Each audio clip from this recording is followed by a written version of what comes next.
kids, comics. Silver-haired Bronze Age babe here, yakking about her comic book collection, and today I want to talk about a famous Superman book from the Bronze Age. This is number 243, and it's from 1971.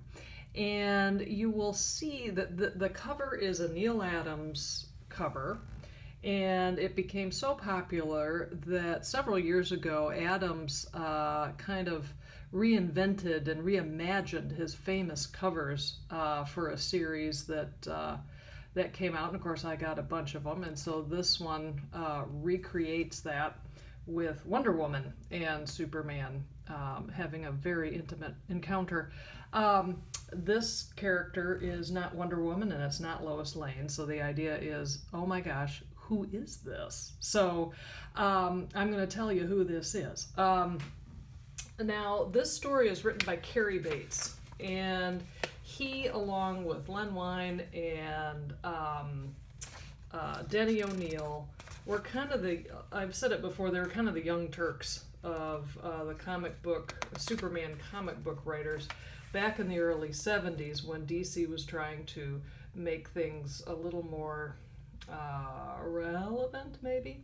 So this story, it's called The Starry-Eyed Siren of Space, and Superman is on his way back home from some mission out in deep space. A supernova blows him off course, and he finds himself drawn to this planet, and not only drawn to the planet, but drawn to dig himself into the center of it, where he finds two receptacles, one of which houses a talking brain and says, "You can call me Kond. We are part of a very advanced civilization, and we've advanced so much that we don't need, we're just a brain, we don't need the stems, we don't need the bodies, we're living large." Sadly, Khan's girlfriend, Raji, has departed her little receptacle because basically she's kind of bored and a little bit frisky.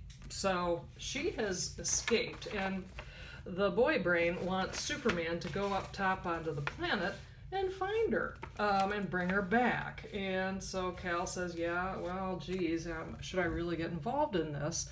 And the brain convinces him, well, you should, because if you do, and if we are successful at this, I'm going to give you 4 magic potions that will solve every problem you have on Earth. And I have to say, this whole section here I find absolutely fascinating. So, focusing on Superman's thought impressions, Kond paints a vividly accurate description of, I see Earth being tainted by deadly pollutants, the ravages of disease, crime and violence, and many suffering starvation. You know, it's fascinating because at this era, I think the writers at this time were really struggling with what the heck do we do with this character, because he can do everything. And if he can do everything, why isn't he doing anything? So you can see that they're kind of struggling with this. So anyway, Superman goes up top, and he ends up finding the young lass, saving her from bones that are reconstituting into dinosaurs and such, and chasing her down. But then he meets her for real, and there she is, the starry-eyed siren of space. And of course, Kal is, you know, whether he likes it or not, is really drawn to her. I don't know, to each his own. She doesn't really do it for me, but then, you know, what am I? Who am I? Anyway, so he's like, oh, but you really do seem kind of sweet. Meanwhile, down below, the little brain guy, Kond, is like, wait a minute, what's going on up there? I'm jealous. So, long story short, Kond gets back, he makes himself into a Superman. And he and Superman fight each other, and then they have to fight this green blob thing, which is actually the starry-eyed sirens of space. It's her unconscious wanting some more action and some more interest a little fuller life. And so it ends up that Khan, oh, dare I say it, the spineless boyfriend, oh my God, I'm here all week, folks, ends up beating and defeating that green blob of stuff. And so she is like, oh my gosh, you're not the wuss I thought you were.